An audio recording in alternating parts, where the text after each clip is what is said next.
Bonjour ou bonsoir, bienvenue sur TV5 Monde et sur la planète du rêve et des savoir-faire exceptionnels, NEC plus ultra. Vous allez voir, aujourd'hui, exceptionnel se conjugue aussi avec avant-gardisme sommaire. Quand la haute horlogerie et l'art contemporain se rencontrent, c'est au bon endroit et au bon moment. Le Roquefort, un fromage à découvrir en bonne société. Le siècle des Lumières des arts décoratifs en France, c'est le 19e siècle. Pour commencer, je vous invite à me suivre à Saint-Tropez dans la propriété musée du galeriste Enrico Navarra. Il reçoit l'horloger suisse Parmigiani et l'artiste André, célèbre pour ses graffitis. À première vue, la rencontre semble paradoxale. Le grand horloger suisse Parmigiani Fleurier s'inspire d'une montre du passé pour faire la montre de demain, avec sa forme elliptique et la magie de ses deux aiguilles télescopiques. Cette collection, intitulée Ovale, a son édition limitée. Elle est dessinée par l'artiste André, graffeur iconoclaste il y a quelques années, mais très en vogue à l'heure d'aujourd'hui. Une montre se doit d'être dans l'air du temps, non ? C'est lié une amitié entre Parmigiani et puis l'artiste, tout naturellement, par le biais de Navarro. Et je pense que les choses importantes de la vie, finalement, elles arrivent comme ça, naturellement, d'une façon extrêmement simple, même pour aboutir sur quelque chose qui peut être même complexe. C'est une édition limitée à 10 exemplaires. On est en train de faire évoluer la marque de façon contemporaine en s'inspirant du passé. Et ça, pour nous, c'est le fondamental de la marque. C'est ce qui fait la richesse de cette marque, c'est de pouvoir s'inspirer de tout ce qui a été fait de miraculeux, je dirais, dans l'horlogerie ces 300 dernières années, pour essayer de façon contemporaine, de les interpréter de façon contemporaine pour faire plaisir à des consommateurs actuels. Vous avez sûrement déjà rencontré Mister A, le personnage d'André dans les rues de Paris et d'ailleurs. C'était un challenge un peu de dessiner, moi qui ai l'habitude de faire des grands dessins, de devoir faire des toutes petites, comme des miniatures, de venir intervenir sur un de leurs cadrans. Donc il y a plusieurs choses. Il y a Monsieur A, qui est mon alter ego, et que je dessine tout le temps depuis des années et qui m'accompagne dans toutes mes aventures. Après, il y a les yeux, qui seraient un peu mes yeux, mon troisième œil. C'est mon côté métaphysique. Je regarde ce qui se passe un peu derrière, au-dessus. C'est au-delà de la réalité. Et puis, il y a mon nom, au cas où j'oublie comment je m'appelle. Et puis, d'où je viens, Paris. Comme ça vous me renvoyer. Voilà.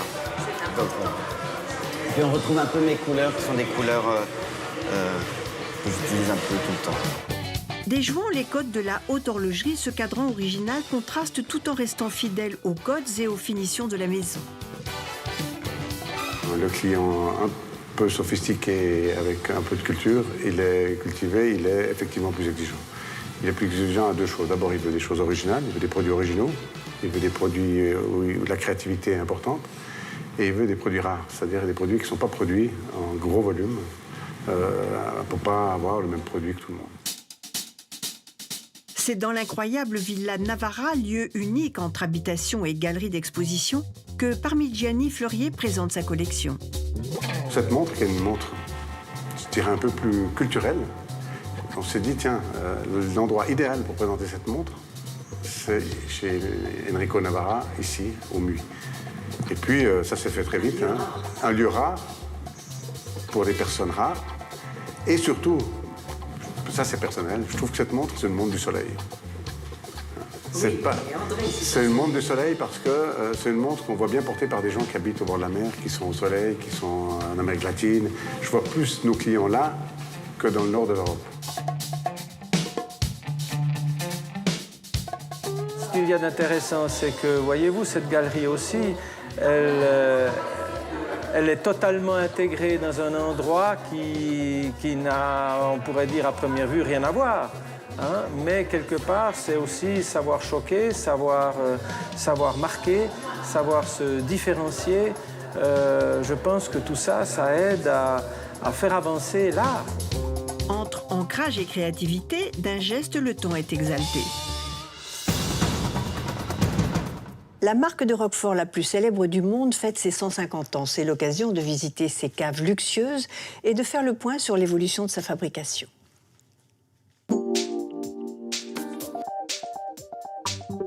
C'est l'esprit de compagnonnage qui préside à la création du Roquefort Société. En 1863, les petits affineurs indépendants se regroupent autour des mêmes valeurs, l'entraide mutuelle et l'amour du travail bien fait. Baptisé par Diderot, le roi des fromages, son histoire et sa fabrication méritent le voyage. L'histoire de société, c'est une histoire de tradition. La tradition autour de 3 valeurs qui me semblent clés. C'est le respect, la valeur du territoire, le respect, la valeur du savoir-faire des gens, le savoir-faire des bergers d'abord, qui produisent le lait, le savoir-faire des gens du laboratoire, des fromagers, donc de l'ensemble des gens qui composent l'entreprise, des menuisiers qui refont les caves. Une histoire de modernité, c'est une entreprise qui a toujours su tenir compte de l'évolution du temps présent.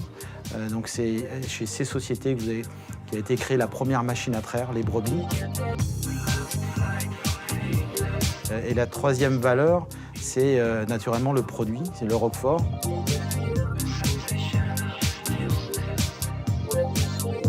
Le Roquefort se mange sur un plateau.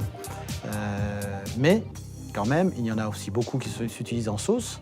La fameuse sauce au Roquefort, les steaks au Roquefort, mais aussi dans la région, des desserts. Il y a la tarte aux poires au Roquefort. Donc pour demain, le pari, c'est de développer tous ces usages-là, de trouver de nouveaux conditionnements, de nouvelles présentations et d'inciter les consommateurs à utiliser nos produits différemment. Voilà les challenges qui nous attendent dans les 150 ans qui viennent.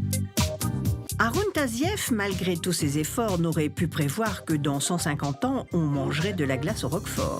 Alors, c'est un fromage à base de lait de brebis, travaillé à l'état cru, autrement dit, il n'est pas pasteurisé ni thermisé. Donc, justement, pour garder son côté tout à fait naturel, parce que le Roquefort est un produit complètement naturel, affiné dans des caves naturelles. Donc, le lait est récolté tous les jours dans les fermes. Donc, le lait est mis en fabrication, mis en cuve, on met les ferments. Le pénicillium est mis dans les cuves, dans le lait, justement, pour avoir une meilleure répartition du bleu sur le fromage. Et ensuite, la présure, qui, elle, va faire prendre le lait en caillis. Alors, le pénicillium, c'est un petit champignon microscopique. Traditionnellement, c'était fait sur des miches de pain qu'on mettait en cave. Après, on faisait une extraction de ce pénicillium. Aujourd'hui, on a une technique qui nous permet de vraiment sélectionner la souche de pénicillium. Donc, on fait de la pâte, on fait du pain, on crée du pain. C'est de la pâte à pain qu'on va mettre dans ces bouteilles et qu'on va stériliser. Et puis, de manière stérile, on va venir ensemencer avec la souche de pénicillium roqueforti que l'on désire, voire pousser. Et à l'aide d'un excipient, venir faire des doses liquides de pénicillium. Et on va les conditionner pour le format utile pour nos cuves de fabrication en Roquefort. À trop appuyer sur le champignon, on risque la reconduite à la frontière. C'est lui qui apporte le goût, l'onctuosité et la présentation, forcément, puisque c'est lui qui va déjà donner cette couleur bleue à la pâte et bien sûr donner son goût et son onctuosité. Typique en fonction des pénicilliums qu'on a, puisque forcément on a 3 fromages chez Société qui ont des goûts différents et qui viennent justement de ce pénicillium. Le point essentiel sur lequel on travaille aujourd'hui, c'est sur la maîtrise du fonctionnement des caves d'affinage, puisque les caves d'affinage sont des grottes naturelles où la seule action de l'homme, c'est d'ouvrir ou de fermer des portes de ce que l'on appelle les fleurines pour faire rentrer plus ou moins d'air. Le pari aujourd'hui, c'est de mettre ça en équation et de faire de la prédiction en continuant à travailler comme on savait le faire, et en y mettant un peu de science. Ça fonctionne avec la pression et dépression extérieure. Donc plus il fait chaud à l'extérieur, plus les fleurines soufflent froid et humide. Donc c'est de l'air chaud qui va rentrer à travers les bouillies. En passant à travers les bouillies, il va se refroidir. Il dit refroidissement des condensations. Il se charge en humidité au contact de la roche qui est très humide. Il arrive ici, 6 degrés, 95% d'hygrométrie. Ce sont les caves qui rendent notre gastronomie si suave. C'est ce bois de chêne qui va nous réguler justement ça. Donc, c'est-à-dire quand les fleurines soufflent, le bois de chêne va capter toute cette humidité et le restituer au fromage au moment où le fromage en a besoin et que la fleurine ne souffle plus. Et après la contemplation, l'action. nous allons faire ce qu'on appelle en termes de cuisine traditionnelle, une royale. Donc on va mettre une belle portion de roquefort dans un blender. On rajoute 5 jaunes d'œufs. Avec ça, on va faire 5-6 personnes. Hein. On va rajouter une dizaine de centilitres de fleurette et une dizaine de centilitres de lait. Nous allons verser dans l'assiette à peu près 1 centimètre. Nous allons protéger avec un petit peu de papier film. Et nous allons cuire tout simplement au bain-marie. On va faire des petites pastilles sablées de roquefort. C'est très simple, hein. On met tout en même temps.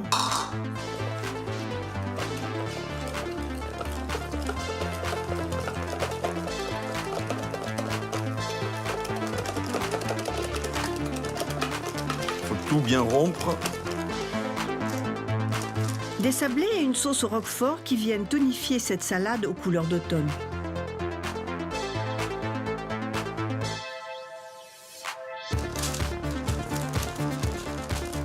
On va étaler cela avec un rouleau. Nous allons cuire cet ensemble au four.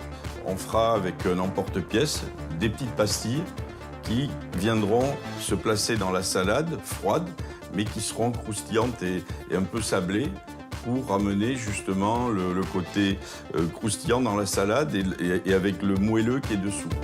Selon une étude britannique récente, le secret de longévité des Françaises résiderait dans ce fromage. C'est ce que les Anglais appellent la French Paradox. Le roquefort, très riche en lipides, loin d'être mauvais pour le cœur, serait au contraire un puissant anti-inflammatoire. Ce fromage aurait donc des vertus anti-âge à consommer sans modération.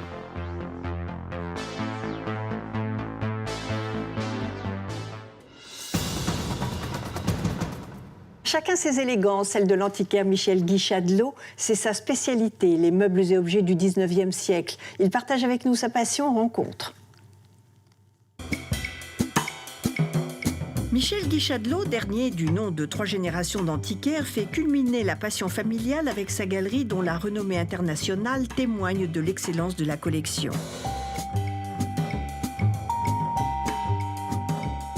Moi, je suis tombé dedans petit, j'ai été bercé, si vous voulez, dans ce milieu, mais je pense que pour être antiquaire, ça ne s'improvise pas vraiment. Je pense qu'il faut avoir le feeling, l'amour des objets et ressentir tout de suite les choses. Alors, vous avez une préférence sur le 19e, je vois. Tout à fait. Pour le 19e de création, c'est-à-dire la deuxième partie du 19e siècle, qui est ma spécialité. Ce que j'aime, c'est cet art créatif qui a été très intéressant avec le japonisme, avec tout ce qu'on a pris de l'Extrême-Orient et de l'Orient. Le côté orientaliste et toute cette création très éclectique du 19e siècle, de la deuxième moitié du 19e siècle. Je pense que les grandes familles telles que Haussmann, Rothschild et bien d'autres étaient très attirées par cette période de création de ce mobilier avec cette inspiration qui venait de la Chine et du Japon. Alors cette ravissante pendule a été conçue par Denière. Et vous voyez, comme vous voyez, elle est dans son jus, hein, elle n'a même pas été nettoyée. Donc elle est dans un bronze et une dorure extraordinaire, une dorure au mercure. Formidable, elle est toute en améthysme. L'améthyste est très très très jolie, vous voyez, sur les côtés, même sur l'arrière. Des cabochons dessus.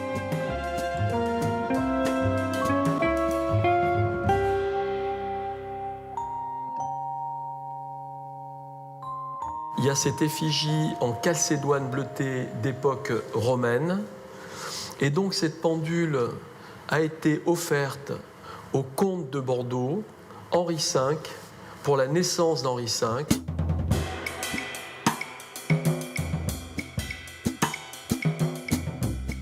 Et donc, comme vous le voyez, il y a l'emblème des Bourbons-Condé, donc elle est de provenance royale. Et donc, ça fait de cette pendule une pendule tout à fait unique et extraordinaire. Moi, si vous voulez, ce que j'aime dans ce métier, c'est surtout l'achat. Parce que quand j'achète un objet, à chaque fois, quand l'objet est exceptionnel, ça me fait vibrer, j'adore ça. J'ai d'ailleurs découvert plusieurs objets cette année, notamment la sculpture Paul et Virginie. C'est une sculpture du sculpteur Prosper d'Épinay. C'était le sculpteur de l'aristocratie, donc on disait de lui le sculpteur des princes. C'est une œuvre monumentale et une œuvre muséale. Je peux même vous dire que c'est une découverte parce qu'un modèle similaire se trouve à Saint-Louis, à l'île Maurice, qui je pense est un peu plus petite que celle-ci. Elle est tout à fait remarquable par sa sculpture, son exécution très fine. On n'en voit pas souvent, voilà, c'est une très belle œuvre et je pense que c'est un chef-d'œuvre de la sculpture française. Les œuvres que nous allons présenter à la Biennale, déjà, c'est bien quand elles ne sont pas connues, quand elles ne sont pas vues et que ce sont des choses un peu inédites et que nous présentons, si vous voulez, pour la première fois. La difficulté, ça pourrait être, et c'est même, les pièces que nous présentons, c'est-à-dire les pièces qui doivent être spectaculaires et surtout très rares et exceptionnelles pour faire, si vous voulez, l'effet de surprise et que les gens qui viennent à la Biennale soient agréablement surpris par ces pièces qu'ils découvrent. Je vais vous présenter cet extraordinaire piano qui a été le clou de l'exposition universelle de 1878.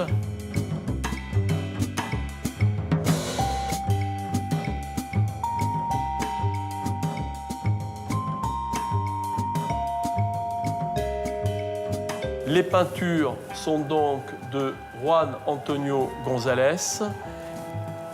Le piano a été créé par le célèbre ébéniste Henri Dasson. Et le mécanisme a été fait par la maison Erard.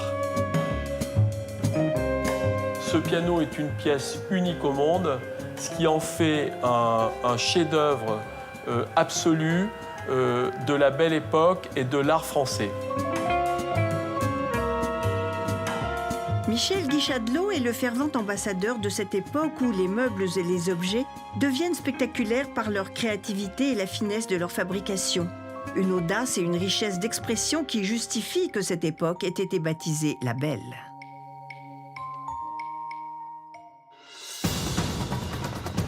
Merci de votre fidélité. Merci à l'Hôtel Bristol de nous avoir accueillis. Je vous retrouve la semaine prochaine, toujours sur TV5 Monde ou sur notre page Facebook. En attendant, voici notre coup de cœur. Puisqu'à Nec Plus Ultra, le luxe est avant tout une histoire de cœur. Au revoir. L'univers pétillant et coloré de la créatrice autrichienne Barbara Rill n'exclut pas les matières nobles et les lignes épurées.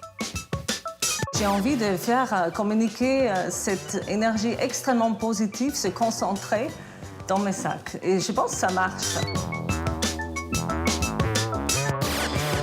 Mes sacs, ils ont une particularité, ils sont très légers. Oui. Parce qu'en fait, comme je pense à la femme qui bouge beaucoup, qui voyage beaucoup, il faut absolument la légèreté. Et donc, j'ai créé ce cuir à double face qui est vraiment contre-collé. Une légèreté qui se prolonge dans les dessins façon comics et qui nous font caresser la folle idée de pouvoir faire entrer enfin le monde entier dans notre sac.